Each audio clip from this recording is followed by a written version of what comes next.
Namaste, angels. This will be the weekly general reading for the period of Sunday, June 10th through the period of Saturday, June 16th. I want to try to be concise as I can without rushing, because there's so many things that I'd like to mention. Beginning with June 10th, it is on the Muslim or the Islamic calendar, the feast day of Laylat al-Qadr. And what that is, it celebrates the night that the first verses of the Quran were revealed to the Prophet Muhammad. So I'll go ahead and read from wikipedia.org a little bit more about what that is. In English, it's known as the night of the decree, the night of power, night of value, night of destiny, or night of measures. And it's an Islamic belief that this night is the night when the first verses of the Quran were revealed to the Islamic prophet Muhammad. It is one of the nights of the last 10 days of Ramadan. So I told you Ramadan is going to be going through June 15th, so it ends this week. Muslims believe that on this night, the blessing and mercy of God is, like more abundant than ever. Sins are forgiven, supplications are accepted, and that the annual decree is revealed to the angels who also descend upon the earth. And especially of all the angels, Angel Gabriel, or in Arabic as he is known, Gibrael. Sunni Islam holds that God alone answers our supplications, and he alone receives them and forgives humanity and gives them what they ask for. Shia Islam, whilst agreeing with the above belief, also holds that prophets and the Shia imams are recipients of the angels on the night of Qadr and the decrees that they reveal. Of course, anybody wanting to read further about this holiday, I got mine from Wikipedia. I'm sure there's several places that you can find it. This night, similar to how Hebrew feast days are celebrated, it'll begin the evening. It'll go into the 11th, Monday the 11th. So it's like the 10th and the 11th, this feast day. Also on the 10th, on the Christian calendar, on the 11th rather, on the Christian calendar, is the feast day of Saint Barnabas the Apostle. And there's an interesting twist with this guy. We'll see if they mention it here. I am reading from www.catholic.org, not for any particular reason. I typed in Saint Barnabas the Apostle. This was the first one that popped up. Boom, we're going from here. So all we know of Barnabas is that he's found in the New Testament. He was a Jew in Cyprus named Joseph. He sold his property and gave the proceeds to the apostles, who gave him the name Barnabas. He lived in common with the earliest converts to Christianity in Jerusalem. He persuaded the community there to accept Paul as a disciple. He was sent to Antioch in Syria to look into the community there, and he brought Paul there from Tarsus.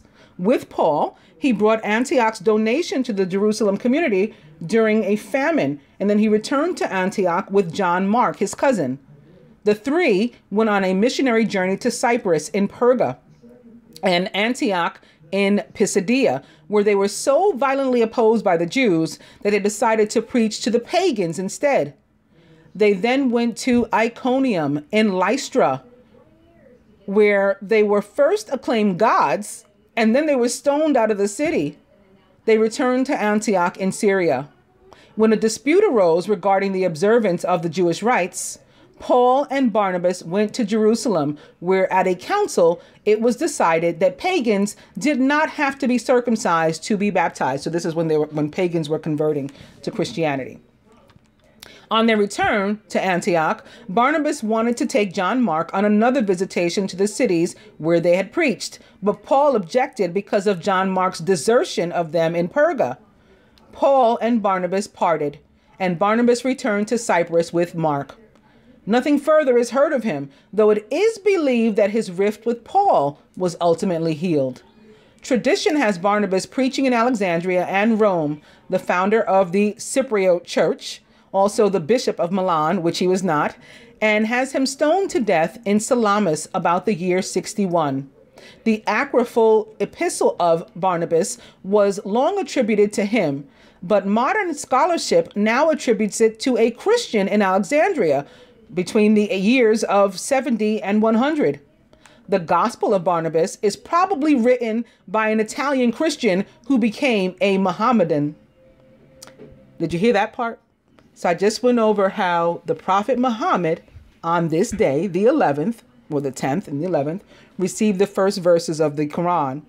Also on the 11th, the feast day of St. Barnabas, the gospel that had been attributed to Barnabas is now felt to have been actually written by an Italian Christian who converted to Muhammad.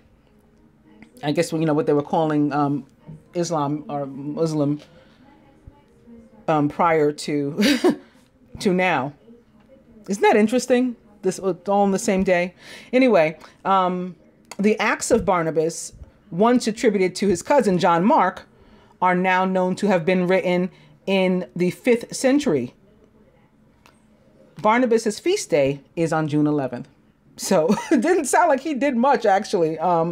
But I guess spreading the word, that was his job, I suppose, as an apostle or a disciple. All right, so moving on to the 13th, I think. And I couldn't do this reading. The feast day in the Christian calendar, I'll just mention, is St. Anthony of Padua, but he wasn't an apostle or anything, so I'm not going to talk about him. But I couldn't do this reading without going over the goddess, although she told me not to spend, I had to connect with her, and she told me not to spend too much time on her because there were so many things. I don't know if I'll be guided to do something separate for her or what she's going to have me do, but I will mention her. So as many of you know, it is on this day that she has me recognize her. So I'm going to go to Wikipedia for a little bit about Isis as well. Isis was a major goddess in ancient Egypt religions, whose worship spread throughout the Greco-Roman world as well. Isis was the first mentioned in the Old Kingdom in the years 2686 through 2181 BCE. So like before the calendar started.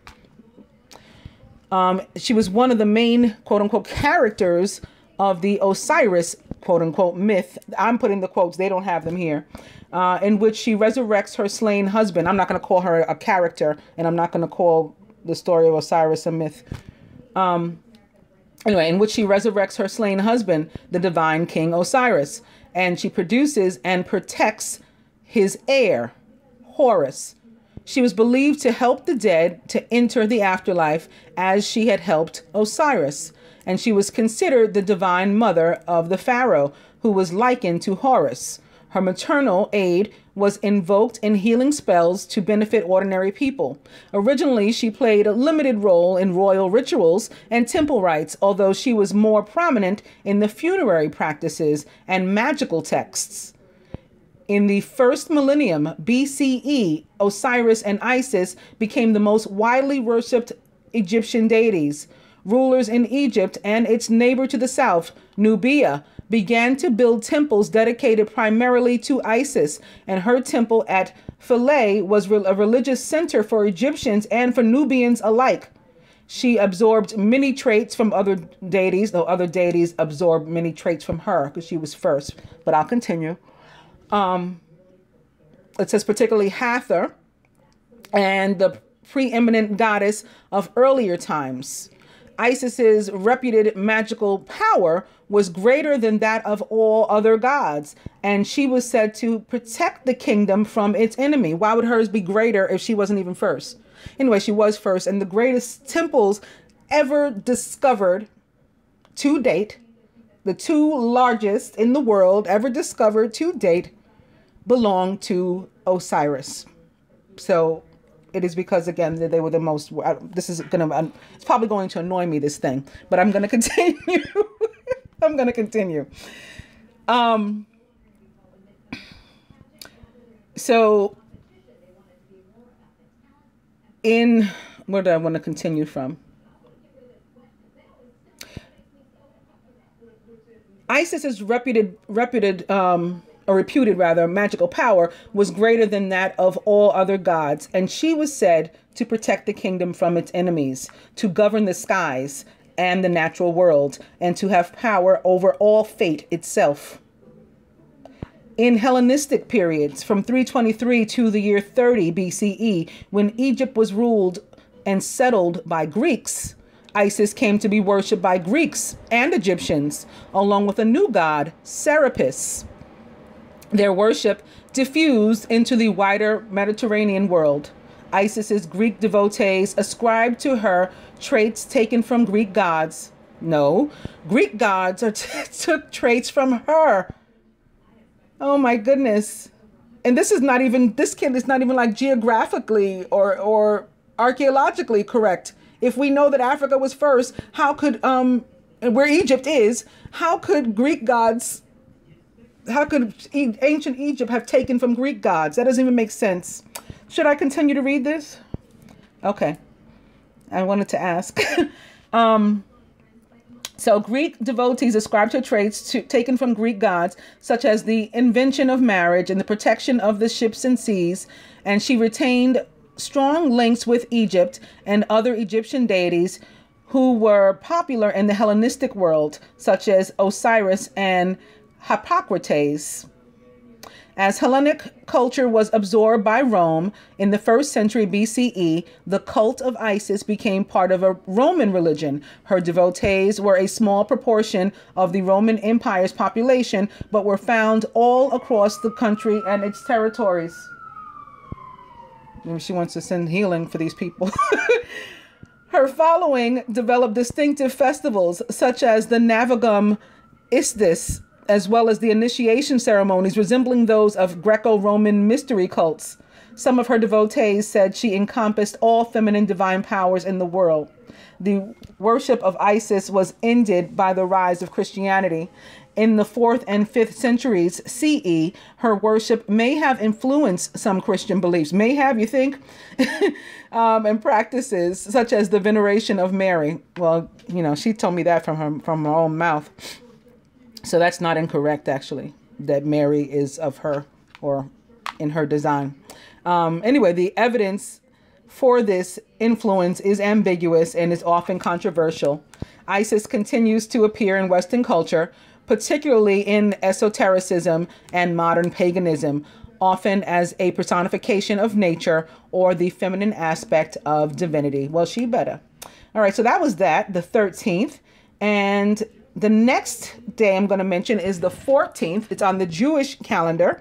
And it's the beginning of the month of Tammuz. Tammuz is also a deity. And I went into detail about him and some other aspects of like the zodiac and the fact that, like, for example, Scorpio used to fall in the summertime, not in November as we celebrate it now, and different things. But I'm not going to do that this time since, again, I've got other stuff to mention. There's so many things happening this week.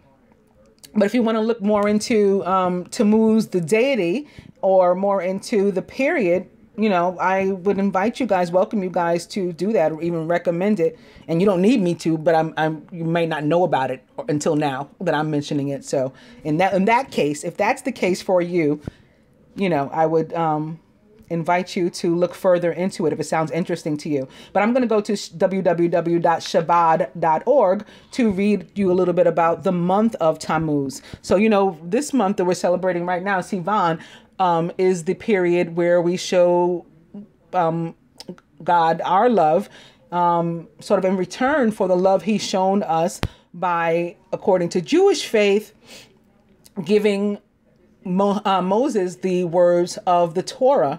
Similarly, Ramadan is the same month, the same period, celebrating in Islamic faith Muslims' love for God and God, Allah's love for the world, for having given us the words of the Quran.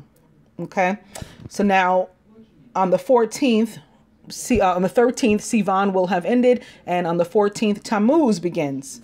From www.shabbat.org, Tammuz. Tammuz is the 4th of the 12 months of the Jewish calendar. The month of Tammuz begins the quote-unquote season of summer. The 3 months of this season are Tammuz, Av, and Elul. The 17th of Tammuz, a feast day that commemorates the day when the walls of Jerusalem were breached by the Romans, which occurred in the year 69 CE, marks the beginning of a period known as the quote-unquote 3 weeks. This is an annual mourning period where we mourn the destruction of the Holy Temple and the cause of our current ongoing exile. So this is why I wanted to point out what Sivan was again, because that's a celebration of love for God and God's love for us. And in this month, now we switch to mourning period because we fucked up. And this explains why we're in exile at this point. It reaches its climax and concludes with the feast day of the 9th of Av, the date when both holy temples were set aflame. This happened in the year 423 BCE and in the year 69 CE, respectively.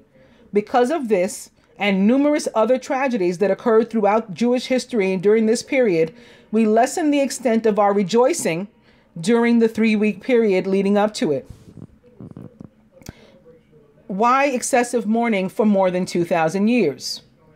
Well, God is our Father and we are his children. And during galut, or exile, we constitute a dysfunctional family. We have been expelled from our Father's home and our relationship is strained. This is certainly not the way the relationship should be. And this wasn't the case always. There was a time when we were coddled by our Father's embrace. His love for us manifested itself in many forms, including miracles, prophets, abundant blessings, and a land flowing with milk and honey. At the center of our relationship was the Holy Temple, God's home, where he literally dwelt among his people and where his presence was tangible. All the suffering that has been our lot since the day the temple was destroyed is a result of our exiled state. This is why we mourn the destruction of the temples. We believe with perfect faith and pray that the day is near when we will be returned to our Father's home and once again feel his love. We look forward to a brighter future, and the world will finally reach the culmination of its purpose and be infused with everlasting peace and goodness. Didn't that sound like a very concise description of this whole journey and the reason for quote unquote twin flames, if you want to call them that, or divine beings and divine partnership, divine union? I think so. Moving on the calendar, I'm up to, I'll just mention that on the 14th in the United States, we celebrate Flag Day. You know what, quickly from www.wikipedia.org. In the United States, Flag Day is celebrated on June 14th. It commemorates the adoption of the flag of the United States, which happened on June 14th in the year 1777 by a resolution of the Second Continental Congress. The United States Army also celebrates U.S. Army's birthday on this date, and the Congress adopted the American Continental Army after reaching a consensus position in the Committee of the Whole on June 14th in 1775. In 1916, President Woodrow Wilson issued a proclamation that officially established June 14th as Flag Day. In August 1946, National Flag Day was established by an act of Congress. Flag Day is not an official federal holiday. It's an official statute. However, it is at the president's discretion to officially proclaim the observance. On June 14th in 1937, Pennsylvania became the first U.S. state to celebrate Flag Day as a state holiday, beginning with the town of Rennerdale. New York statutes designate the second Sunday in June as Flag Day, a state holiday. Perhaps the oldest continuing Flag Day parade is in Fairfield, Washington. Beginning in 1909 or 1910, Fairfield has held a parade every year with the possible exception of 1918, and celebrated the Centennial Parade in 2010, along with some other commemorative events. Appleton, Wisconsin claims to be the oldest National Flag Day parade in the nation, held annually since 1950. Quincy, Massachusetts has an annual Flag Day parade since 1952 and claims it the longest running parade of its kind in the nation. The largest Flag Day parade is held annually in Troy, New York, which bases its parade on the Quincy Parade and typically draws around 50,000 spectators. In addition to the Three Oaks, Michigan Flag Day Parade, it's held annually on the weekend of Flag Day and is a 3-day event, and they claim to have the largest Flag Day parade in the nation as well as the oldest. In Washington, D.C., Flag Day is celebrated heavily through the 7th and 8th wards of the city. It's said that Clyde Thompson, Thomas means twin, Thompson is, of course, a variation of that, Clyde Thompson is the godfather of Flag Day, and it is tradition in these wards to slow smoke various meats and vegetables. I hadn't planned on talking about that, so I don't know why I was meant to, but it's done now. I'm going to what's going on in the sky, and I'm going to have to go back to June 12th in order to do that. On June 12th at 3:59 p.m., Mercury enters Cancer.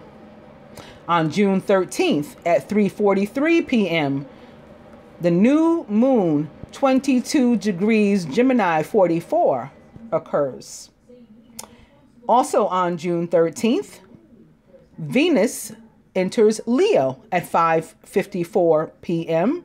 And on the last day for which this reading is, June 16th at 5:41 a.m., Uranus will be semi-square Neptune.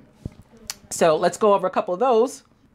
All right, let's go in order. June 12th, Mercury enters Cancer. Again, 3:59 p.m.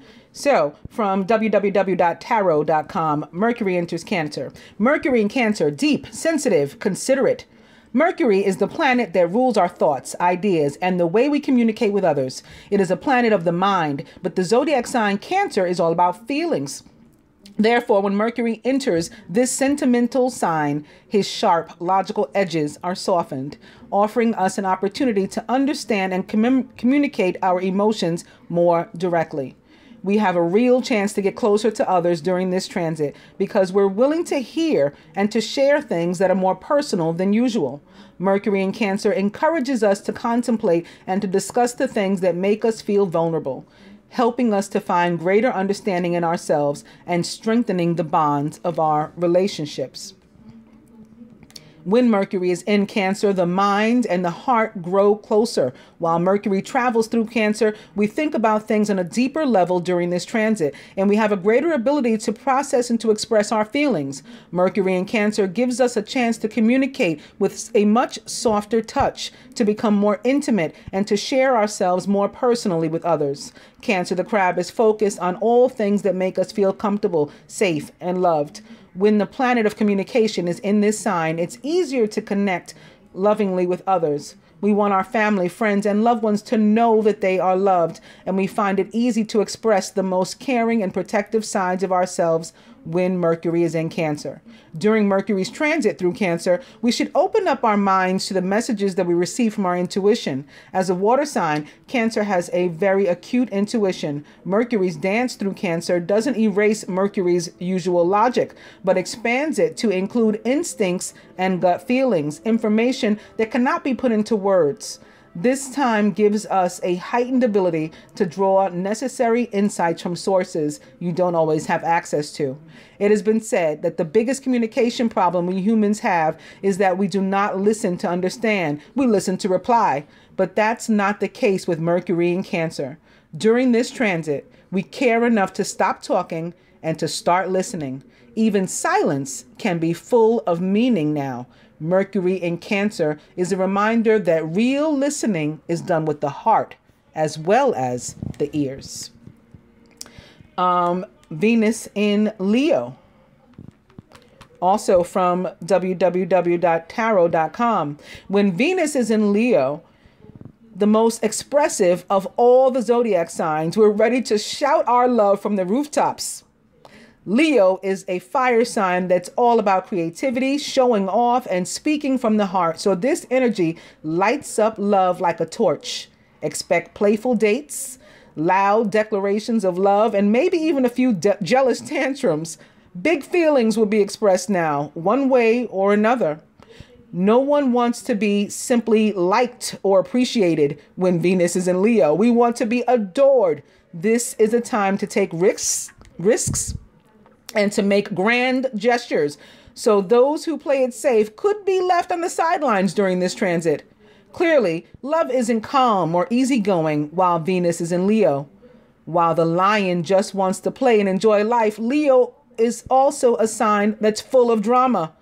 And if we feel like we're not getting the attention or recognition we deserve, we may lash out at lovers who are only doing their best. During this transit, we may even start a passionate argument just to stir things up and to feel like the center of attention again.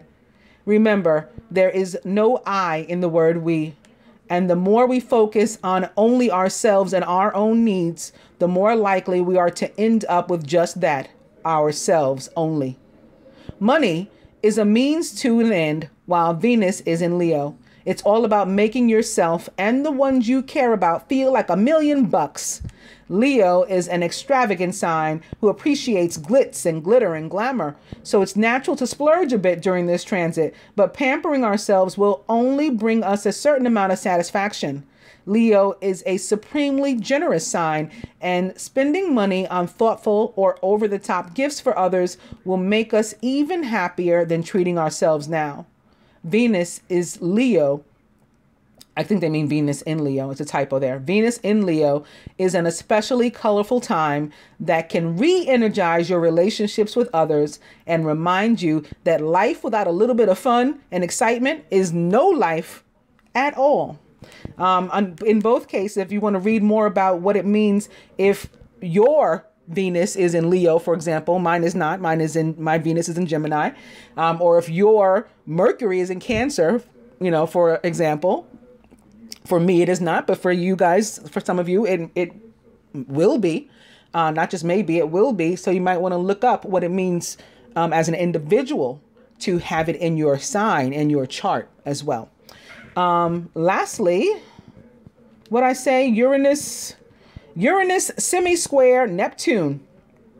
For this, I am going to www.AlisonChesterLambert.com. And I don't know this woman. I don't know anything about her. Again, I just typed in what I was looking for, and this is the first one that popped up, so I clicked on it. But shout out to her. Credit to the owners of the pages always when I do these things. I'm not a fan of plagiarism, nor is it legal. Anyway, Uranus semi-square Neptune. So she says the next one is Uranus semi-square Neptune, and it's already in place, but it could be stronger in June and December of 2018. So here we have masculine Uranus and feminine Neptune in a direct clash. This could be seen as an indicator of the feminine awakening. In general, women will express feminine energy more openly so they can be vehicles for its expression. In looking for an example of how the feminine is emerging, we can see how women are playing this out as they find and use their voice regarding past abuses at the hands of male dominance. The semi-square aspect between them describes a relationship that blocks, impedes, delays, and hinders. There is frustration, and it holds up the action of both planets. They neutralize each other, but remain irritated. Neptune represents the accepting, tolerant, sensitive, and gentle aspects of the feminine, whilst Uranus represents the technologically adept, impatient, organized, harsh, and unyielding aspects of the masculine. During the year, the feminine feels attacked and aggressed, while the masculine feels irritated and sentimentally impotent. This is forcing both masculine and feminine, male and female, to defend their corner. But that helps with identity. If we can't identify what we want and what we are and what we're trying to protect, or what we can't find, if we can't find our core beliefs or true definitions, then it helps to be challenged. This will make us think clearly about them. We will then define all that we need to.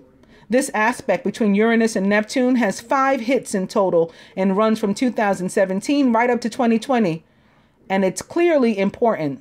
These are pivotal years in redressing of the male and female gender imbalance and the masculine feminine imbalance too. For those that like to know how these things, I guess she means work, Neptune is hovering between 12 and 16 degrees of Pisces all year. So this is where it will be working from. Check it out if you're into that. 12 to 16 degrees of Pisces in your personal birth chart to see how you as an individual fit into this. All right, I think on that note, that was it. There's the moon, of course. I'll do a separate reading for the moon, but my feelings, it's Gemini. 22 degrees. So it's 11:11, master number 22. It's a new moon. That means new things. Gemini and Mercury rule communication, rule thought. So I think it's new ideas, new communication, fresh communication, new information coming to us, learning new things that are going to help us. I think it's luck, because I was also given that message that June this year equals the energy of 8, which is karma, and I think it's bringing in our luck, new luck, a change in what we have been experiencing. Suddenly things are good, things are better. And that's what I'm looking forward to. But I'll go into like more detail and more specificity, because there's a lot of transits and stuff also attached to that moon, like where it's going to be sitting. It's like right. Well, again, I'll talk about that later. Let's get to the dice. All right, we're going to start with, yes, cocktail, and romantic dinner.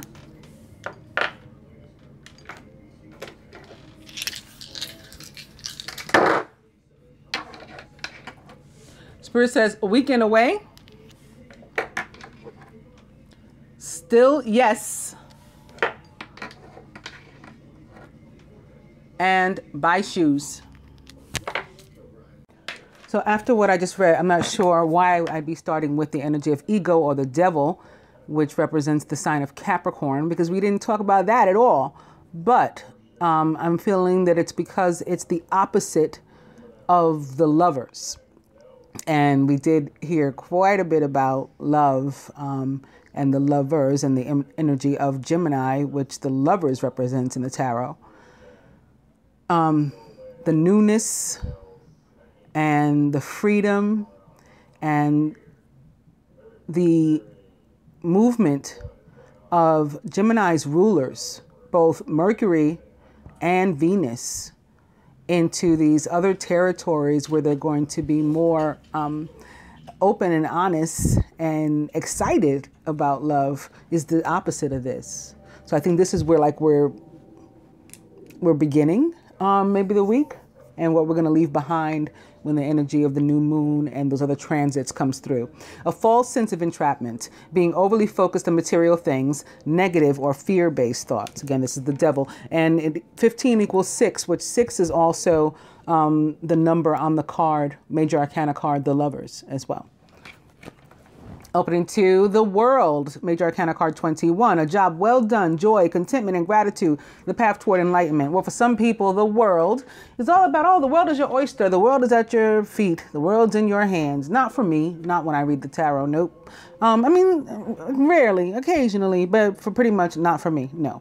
What the world is the universe stepping in to pull you out of a situation that you should have left a long time ago. I call it like a waiting to exhale card. Because you overstayed your welcome somewhere, in a job, in a relationship, in a home, a living situation, a friendship. Well, that's a relationship too, but like relationships of all kinds, romantic, friendship. And because you didn't leave on your own, even though you knew you should have, and you kept putting more energy behind, like good energy after bad, the universe now stepping in to pull you out of that situation. And it may involve a third energy. 21 equals 3. Party of 3. You may feel opposite the devil, chained to this situation, married to this situation, and you got to get out. Ego, the devil. It's another 6, but a good one. The 6 of fire, victory. Good news is on its way. See, the new stuff is coming. Public recognition or awards even.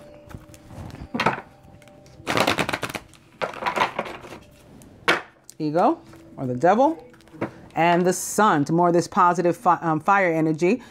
The sun here represented by Archangel Uriel, whose name means God's light. That's what the sun is, and it illuminates everything. What was done in the dark comes to light with the energy of the sun. Happy outcome, brilliant new ideas that lead to success if you have confidence in yourself. So I just said the energy of the Gemini new moon for me is all about new ideas.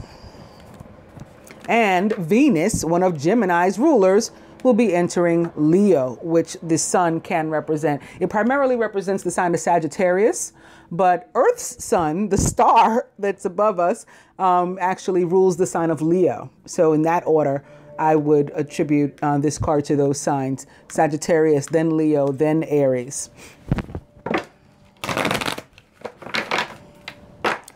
Ego. And the Four of Water, missing an opportunity, discontentment or boredom. Open your eyes to the possibilities. So this is probably an opportunity to break away and to escape. We missed it, and that may explain why the universe needs to step in, or we're in danger of missing it. So the universe needs to step in and like nudge us or something.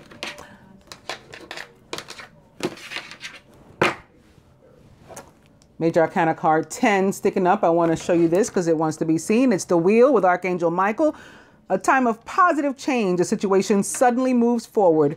Fortune is on your side. So I said I felt that the new moon also was going to be in the month of June period. It was going to be about fortune, luck. That's what the Wheel represents. The planet Jupiter, which is the planet of expansion and the planet of luck, as most people say, but I say karma. Ruler of the sign of Sagittarius, so we're on the heels of the Sun card, and the Sun again represents the sign of Sagittarius, and it also is connected to the fixed signs, the energy of the Wheel and of Jupiter. The fixed signs are Scorpio, Leo. So there's our Leo energy again. Remember the Venus in Leo, Aquarius. Mars is in Aquarius, the planet of action. And Taurus also ruled by Venus. But otherwise, the card that I had come to is the Page of Air, which is logical, honest, impulsive, and curious, challenging information, delays or changes to plans, and truth delivered without tact. The Page of Air can absolutely be a Gemini, because the pages represent the more youthful, or if not a younger person, the more youthful of a given element. And that would certainly be Gemini. It's typically the mutable signs, right? Which Gemini is one. But this can also represent Libra, or Aquarius, or anyone likened to those traits or attributes in your life. As a court card, it can be an actual person. The overall energy is the Hermit. So we're still in this element of Earth. The Hermit represents the sign of Virgo. It can be another Earth sign. So Capricorn again, perhaps, or Taurus. I was also made to notice the Lovers. And, there was another one. The Seven of Air. The Seven of Air could be about low esteem, lack of confidence. It can be about actual theft too. Somebody trying to take somebody away from you. I tend to summarize it as the energy of joy stealing, whether it's something, your joy is stolen, whether it's because something tangible is stolen from you, or an energy that seeps in that, changes your mood or the mood of those around you, and it affects you. The Hermit, though, directs us to spend time in quiet meditation. It's also about spiritual teaching and self-discovery. Basically, it's about enlightenment. You becoming enlightened, coming into some new information. Like I said, maybe what's done in the dark coming to light. That could be why the Hermit's here. Also, you helping others to become enlightened. If it's a legal situation, too, that could be involving the Hermit as well. The Hermit can be like a lawyer, a professor, things of that nature that would be in your life. Also, the number 9 represents endings, but not only endings, new beginnings too. Actually, in supreme math, 9 is born. So it totally represents new beginnings. It's something coming to life. In numerology, it's actually about humanitarianism. And like it's time for you to start whatever your life purpose is when you see the number 9.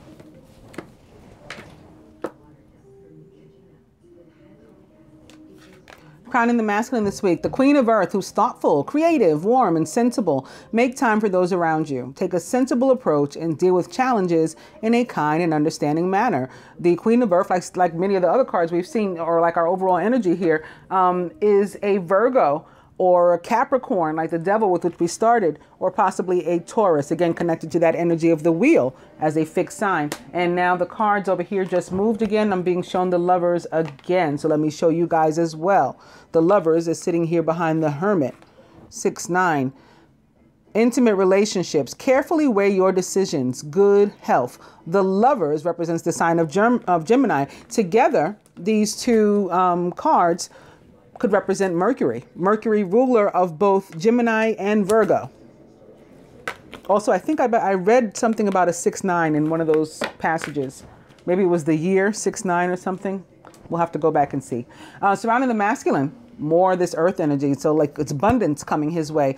Loyal, dedicated, honorable, and kind is the Knight of Earth. It's time to buckle down and get things done. Honor your commitments. You have a guardian angel. Like the Queen, the Knight is a Virgo, Taurus, or Capricorn, or someone likened to those traits or attributes, or could represent financial and or material abundance, again, on its way to the masculine, maybe via somebody of these traits. You know, one of the an earth sign may be a vehicle in getting him the money. They made the banker, the creditor, or something like that, the loan officer. But I think for the most part, this is the energy of Mercury that is surrounding the masculine, because in the masculine subconscious, it's the Magician, which represents the sign of Gemini for me. And if not a Gemini, the other mutable signs, Virgo, Pisces, Sagittarius. You are ready. You have the resources or the ability to manifest them. Life is magical. The Magician and Wands, right, this is Major Arcana card 1, are about manifestation. So this is the perfect position for manifestation, the masculine subconscious. This is where he's envisioning and thinking about what he wants. This is the new ideas that I talked about with the Gemini new moon. New ideas, and then implementing them here. Maybe planning them out. That's what the Knight of Earth does. He's a planner. Virgos are planners. Earth signs are in general, but Virgos are planners. And the Knight of Earth certainly is one. He makes a plan before he dives in. That's why he's that slow and steady, wins the race kind of energy. He's paced. Crowning the feminine. It is a unity with Archangel Sandalphon, traditional viewpoints or methods, spiritual organizations. Seek out mentors and like-minded friends. Unity is the Hierophant, or the high priest, some people will call it, who is a Taurus in the tarot, but for me is also a Virgo in real life. This can be about commitment. It can be about higher institutions, similar to the Hermit. Again, a professor, college maybe, or taking on some sort of new vocation, learning. It can be about marriage. That's a higher institution as well, some sort of legality.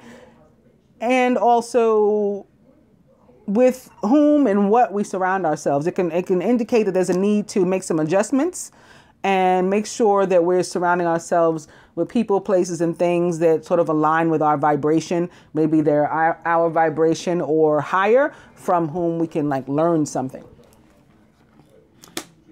Surrounding the feminine. Wow, this is beautiful. This can really be commitment, marriage, a new home, like all kinds of wonderful stuff. The Hierophant sitting atop the 4 of fire. Contentment, peace, and abundance. A happy home life and the successful completion of a project. The 4 of fire is also about commitment, marriage, a new home, whatever brings you joy and happiness, whatever makes you feel good in your foundations, that you feel secure and settled. That's what this card represents. In the feminine subconscious, the 10 of water. Wow, you're surrounded by family and close friends, or maybe just one person that makes you feel really, really good. A contented and rewarding family life. Your emotional and material needs are met, and you have trustworthy relationships. This can represent all the love that's coming from that energy of Leo, the Venus in Leo. Again, Venus, ruler of Taurus. So she represents this Hierophant here. This red, this fire, could definitely be showing up because of the element of Leo. And the result is this. the love and emotion that they, it sounded sort of indescribable, although they were able to summarize it for us pretty nicely, I thought, in that passage. Crowning, the 10 of air, the end of a difficult situation. Embrace the change and expect things to get better now. Somebody may even be recovering from an addiction. So somebody may have been married to something negative, tied to something that was holding them back, like the devil with which we started, but that's over. And so what they need to do is watch their thoughts and keep them positive and manifest only good stuff, because that's what the universe says they're ready for, will come their way if they do. At the root, the Knight of Fire, who's passionate, adventurous, self-assured, and restless. A sudden event that needs immediate attention. Time is of the essence. Think things through carefully. The Knight of Fire is a Leo, Sagittarius, or Aries, or maybe even a Scorpio. Could be representing Jupiter, ruler of Sagittarius, which is currently retrograde in Scorpio. Or could be representing Scorpio's other ruler, Mars, the red planet, which, rules not only them, but Aries. It's this energy that ignites something. So I think it might be that Leo, again, the Venus in Leo, that ignites this energy of love and happiness. And like, we can't stay quiet. I can't wait. It cannot. But it's a song like that, right? It cannot wait. I'm yours, right? That's what I'm getting from this. So that's the sudden event that has to be attended to right now. At the heart of the matter. Wow. When I say cannot wait, I'm yours. Like, we got to do this right now. We got to fix this. And at the heart of the matter, renewal, major arcana card renewal, which is judgment in the traditional tarot. Major arcana card 20, twos represent partnership, also faith. We're starting with this 1. We have an idea of what we want. We're making a decision. 2, we have the faith so that we can actually manifest it. It turns into a partnership, a commitment, something that makes us happy. Review and evaluate. A favorable assessment of the facts. It's time to move in a new direction. Well, since this is a general spread and not necessarily a love one, I'm going to come back with love. This can mean other things too, and since it's crossing the Queen of Earth and sitting next to the Knight of Earth, and crossing the Magician, which is all about us manifesting what we need and want into our lives, and also for the feminine, this happiness here, abundance of love. Judgment, as it relates to abundance, is about abundance earned.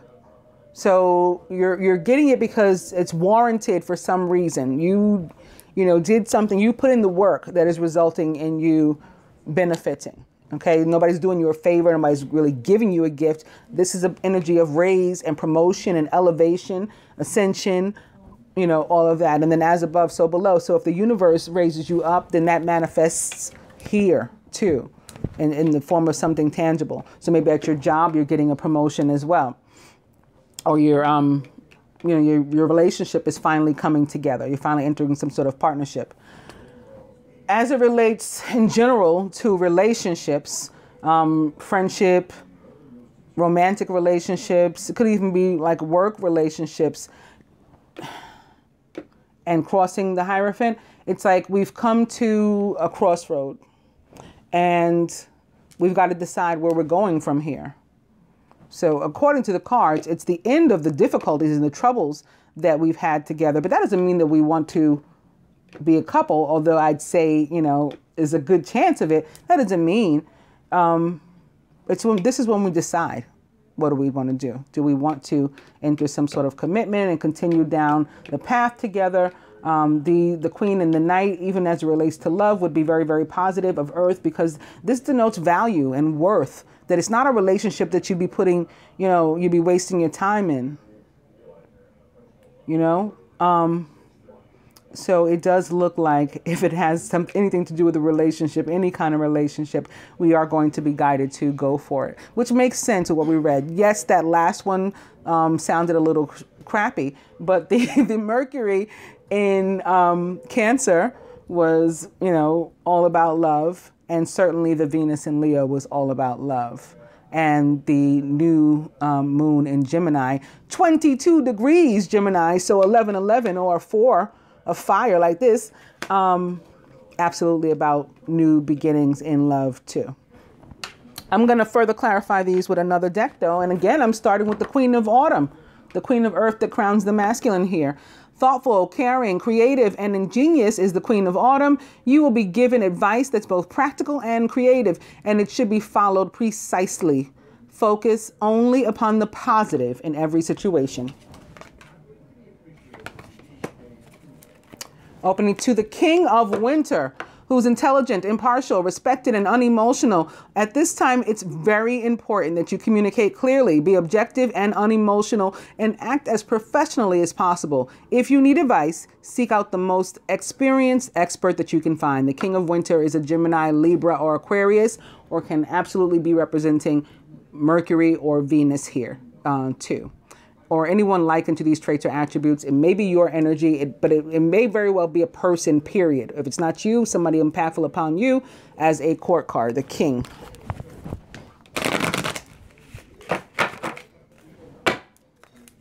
King of Winter. And here's another Seven of Winter. Remember the card I said I had to mention to you guys?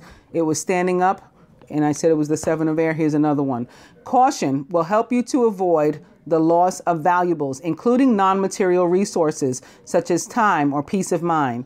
Be aware of the results of your actions, as well as what others may be doing behind your back. That's why I call it the energy of joy stealing.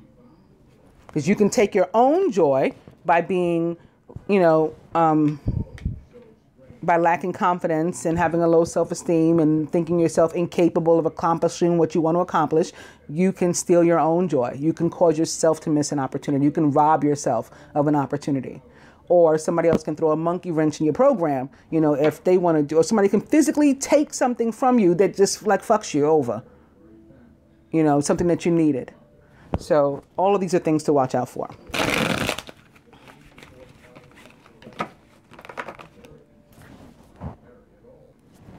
King of Winter. And it's another major arcana card, number 5, too. Unity, or the Hierophant. Embrace this time of deep spiritual growth. You may feel called to act as a mentor, to find a new teacher, or to spend time with others who are also on a sacred path.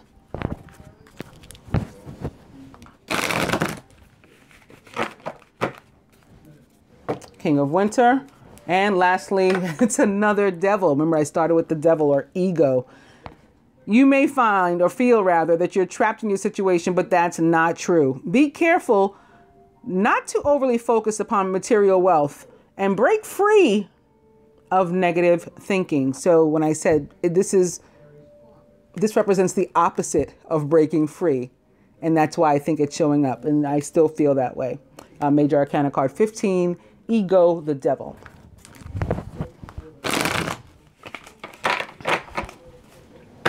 King of Winter.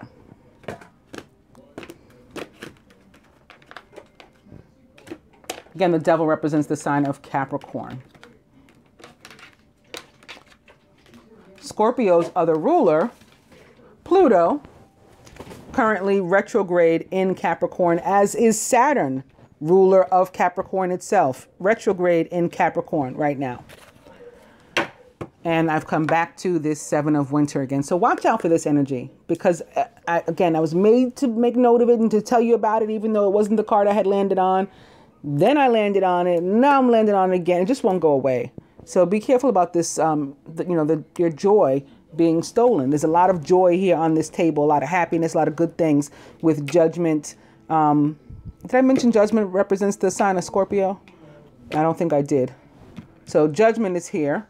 The Four of Wands is here. The Hierophant is here. The Knight of Earth. The Queen of Earth. The Magician. We can bring whatever we want into our lives. The Knight of Fire. The only thing that could be considered at all negative is the Ten of Air. And even that's not. Because this is telling us that the difficulty is over. It's not the difficulty is starting. It's over with this. This is the last of it. So don't let this in. The overall energy is a Seven of Autumn. The planning, resources, and efforts that you've invested in your dream will reap great rewards. In the meantime, have patience and meditate on your next steps. So I said, the work we do, we will reap the benefits. That's what judgment at the heart of the matter means. And this is confirmation of that.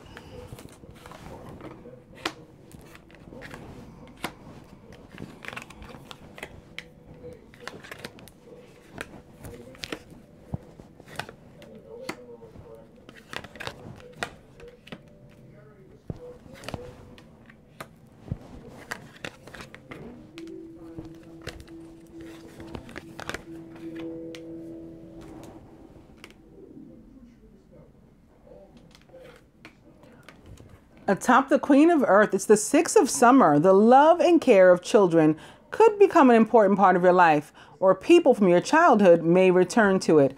Old memories can be healed, or possibly old childhood dreams are ready to be revived. Well, this could be, again, the energy of Capricorn, in which 2 planets are currently retrograde, bringing us backward in our life to address some sort of 6 of summer issue. It could be an issue involving children. This is the general reading. It could be many things. It could be a past life relationship. The 6 of summer or 6 of cups is certainly about that too. Or it can be something from our own past when we ourselves were the child and we haven't yet dealt with this situation and we need to now. The Queen of Earth can absolutely be somebody's mother, right? The Queen of Earth is, she's kind of a nurturer, right? She helps us to grow and she's very warm. So she's very mothering. It makes sense. She's Venus, right? Venus is the mother. So it can be that too, something that we have to deal with, or it could be the mother of our child.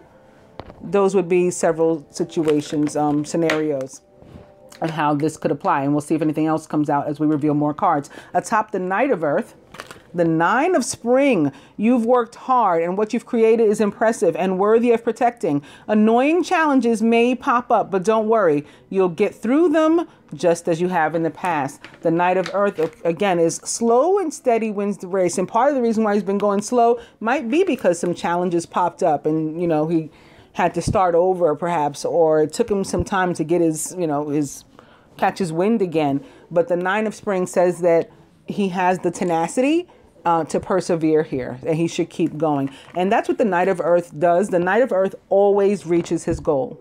You know, unlike perhaps some of the other knights, you can count on the Knight of Earth to completely follow through. At the root, atop the Magician, crossing judgment is of similar energy. It's the 3 of Autumn. Your most satisfying and profitable career comes from or a relationship, romantic or otherwise, can come from following your passions, listening to your heart, and doing what brings you joy. Your life purpose is best fulfilled by allowing your talents and true self to shine forth out into the world. This 3 of Autumn, in addition to being an energy similar to judgment, I'll go over that some more in a second, can also be something having to do with a party of 3 and maybe connected to the 6 of summer. Again, a third energy, another relationship or a child that has resulted from a relationship or something can be represented by this 3 of Autumn. But again, it's crossing judgment, and it's also the energy of abundance that is earned, abundance that's coming to you because you put in the work, as our overall energy suggests we have as well, in order to bring it to fruition. So you manifested, you put the work into bringing this, you know, into something tangible. And so that's why you are being rewarded with it. Crowning the feminine atop the Hierophant, the 6 of Spring is this victory here. You may receive a promotion, be chosen for a scholarship, or find that you're singled out for a special recognition. You've done an amazing job and you deserve all the attention. This Unity card, again, could be representing something in a relationship that we've done, some sort of legality, something having to do with school. We're graduating. That's the recognition. My graduation's tomorrow, by the way. I'm recording this a little bit in advance. We're getting married, so we're being celebrated, you know, for that reason. People are cheering us on as we walk down the aisle, all of these things. Or having to do with work. And abundance that we've earned as it relates to financial or material, that too, we're getting a reward. Atop the 4 of Fire, the 4 of Wands, the Moon. It's important to trust your intuition. Even if you're unsure of what's happening, All will be revealed soon. So worry is unnecessary. The moon is another 9, first of all. It can be born in this new situation that brings us joy beginning for us. And even if we don't know everything about what this new situation holds, if we're guided to move toward it, our intuition is telling us to move forward, we're moved to pay attention to that intuition and to let go of any fear. The moon can also represent fear. Let go of any fear that we may have about going toward this this joy, whether it's a relationship, a new home, cohabitation, a new job, whatever it is for you, go for it. Right? Don't miss the opportunity. Don't 4 of cups. The moon represents the sign of Pisces, or perhaps another water sign, and is likely showing up because there is a new moon during this week too. I never miss a reading that is during the period of a major moon phase where the moon doesn't show up in my reading. So not that I never miss a reading. The moon never misses one of my readings. It always shows up. The 10 of water is clarified by the 10 of spring. You're working too hard and the stress will soon become too much. Reach out for help from others and take some time to play and to enjoy life. So for one thing, some of us may not be getting enough time to spend with these loved ones. Some of us, the loved ones may not be sharing the burden with us. So maybe we are in a commitment, but it doesn't feel balanced enough. Doesn't feel 50-50 enough. Or that's what we're worried about. This is also the subconscious position of the feminine. So it can just be, a figment of our minds that we're expecting these things to not work out properly. We're 10 of swordsing. 10, 10, 10. So allow this energy to escape you, to end. Speaking of 10s, atop that 10 of swords, the 2 of summer. So where there's been difficulty within a partnership has been struggling. It has not come together in the past, or it comes together, it goes apart. Maybe a past life relationship, a soulmate relationship, maybe. Or, our bestie from childhood, we had stopped speaking to them. 6 equals love. We have a 6 here and a 6 here, sort of bookends to this 2 of summer. We have this 2 sitting here atop this other 2. Remember, major arcana card judgment is here. That is also a 2. A partnership is finally working out where maybe it wasn't before. You're falling in love or experiencing a deepening of emotion in your current relationship. Marriages or romantic partnerships that were in distress. There was backstabbing going on. There's all kind of foolishness. Even there, those relationships can still be saved. Don't give up. Look what this is crossing. The 9 of spring. What does the 9 of spring say? You've worked hard and the work is what you've created is impressive, the relationship, and worthy of protecting the relationship. Annoying challenges may pop up, 10 of swords. But don't worry, you'll get through them just as you have in the past. Don't give up, is what it says. At the root, atop the Knight of Fire, justice. Fair and just decisions. I told you Venus was all up and through here. Venus, of course, ruler of Libra. Fair and just decisions will be made after all the evidence is reviewed impartially. Have compassion for others and try to see all sides of a disagreement. 8. I talked about the 8 and I said that I felt this was all connected to karma, and that Jupiter was the planet of karma as far as I was concerned. Boom. This can be Jupiter. This is Venus. This can also be representative of this Venus in Leo, and this is the love that's coming your way. You're just due that you're finally getting. Masculine for you, it is your this thing you've worked so hard for, even though you've been kind of slow and steady and maybe fallen off, you know, a few times, you still worked hard and you deserve reward for your work too. And this is your just due. So as it relates to finances, the material, or love, this is people benefiting finally through the help of Venus and Leo, or through the help of the planet Jupiter, I feel. Even Mars, again, the planet of action, is currently in fellow air sign Aquarius. So that can be giving us a push too. And at the heart of the matter, atop Major Arcana card 20, Judgment, is the Queen of Winter. Here's some more Venus. All your life experiences have prepared you for this moment of truth. It's time to declutter your home, to clear away situations that aren't working for you anymore, and to disengage from people who create more drama than happiness. The Queen of Winter rather, is experienced, self-sufficient, brilliant, and funny. She is also that Aquarius where Mars is. She is also the ruler of Libra. She is also where Leo is during this week. And she is also ruler of Gemini, right? In that Gemini new moon. She is a Gemini, Aquarius, or Libra, or anyone likened to those traits or attributes. And she is here to make adjustments where we have to make adjustments, and cutting off things that no longer serve, or adding things that do, right? And surrounding ourselves with the right energy. And then being victorious with that Venus in Leo.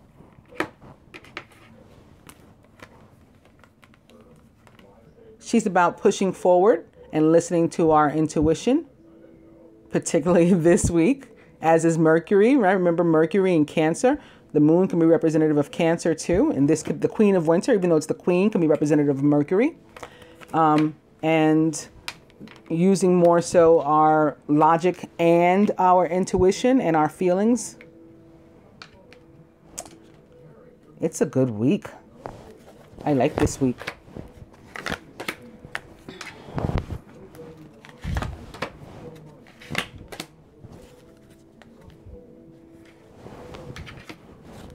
I kind of feel to pull another card for justice, but I'll leave it and we'll see what comes up in the love reading. Further advice from this reading for the masculine: the Seven of Water, a complex decision, the need to do more research. Stop procrastinating. This Seven of Water could be representing that Neptune energy that we did read about, and or the sign of Pisces, which it rules. And that can be another thing with that this is too. The moon represents the sign of Pisces in the tarot. So this can be that difficulty that we read about. Masculine having options. He may have many, many dreams. I'll actually clarify this one since we have so much stuff going on this week that could be. For the feminine, the Four of Air, we have a decision to make too. It's time to rest or take a vacation. Allow more time before making a decision. Meditation may provide answers. This is a card of rest and recovery, rejuvenation, getting ourselves back together. We may have a decision to make. Again, judgment can be about a decision coming to you, coming from you. And I think it's with regard to a relationship. But judgment on top of justice, again, some of us may have some sort of legal situation going on. Also with the Hierophant here, there could be divorce, there could be marriage, there could be family court issues involving children. But for the most part, it's a successful week, however it plays out for you. You just may need to recover afterwards. For the masculine, Major Arcana card 2, more partnership, more faith. This is the time to pause and to reflect, not to take action. Trust in your spiritual gifts, as nothing is hidden from your divine intervention. The High Priestess is a Gemini for me. Geminis are represented by 2. Or she could also be a water sign. And I'm going to say particularly Cancer, and especially in this deck that I explained the association with the owl. and the wisdom of the owl to Cancer. But this butterfly here is representative more so of Scorpio for me. Also, Lilitu, the ancient Egyptian goddess and the original form vibration of Lilith, is an owl. She's an owl-footed goddess, and a Cancer, associated with the energy of Cancer. So that's coming through here. But the High Priestess, what she does is she's very observant. And so she knows things that people might not expect her to know. Plus, she's intuitive. So she knows things that way, too. She's clear, like cognizant and stuff. And she just doesn't reveal all her cards and reveal all the things she knows right away. She's going to use it use the information to her advantage, not necessarily in a sneaky way, but as best as she can, to bring about the most favorable outcome, period. That's what she's going to do. This can be showing up here again because of Mercury in Cancer as well, because like I said, it represents the sign of Gemini for me. Gemini is ruled by Mercury, and then here's the Cancer energy. So it can definitely be that. For the feminine, life experience or the Tower. So I'll further clarify ours too. The Tower represents the sign of Scorpio for me. Important changes are coming into your life. They'll require you to take action. Don't hesitate to move in new directions that you know are right for you. So I think that that's talking to this part most of all. Like, there's joy and peace and contentment and happy times and just love like waiting for you. Don't let the fear of the unknown prevent you from going for it.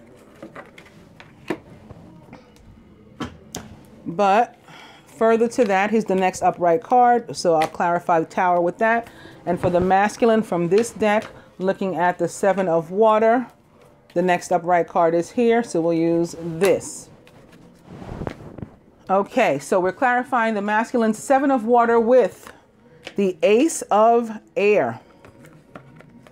So he's going to cut away all these extra choices that he has here and come from a place of truth and be ready to start a new beginning that was difficult in getting to, because it may have involved a bunch of poor choices and or something having to do with children. Brilliant new ideas, like I said, would come with the Gemini new moon, and inspirations. Seeing the truth of a situation, which is always attached to Mercury and Gemini and Venus, and perhaps a challenging beginning, because it was hard getting here. We agree. And for the feminine, clarifying our Tower. It's the Princess of Autumn, who is cheerful, reliable, intelligent, and mischievous. A wonderful opportunity related to your work or education, such as a promotion or a scholarship, is coming your way. Seize this chance to learn something exciting or to start a more rewarding and uplifting career. So maybe one of the fears that's holding us back from whatever this is that's going to bring us joy is our worry about money.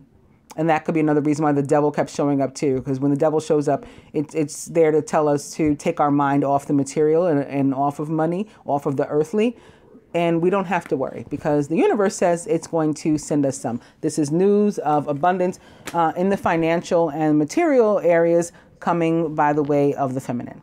I hope that you guys have enjoyed this week's reading and found it helpful. Namaste, angels.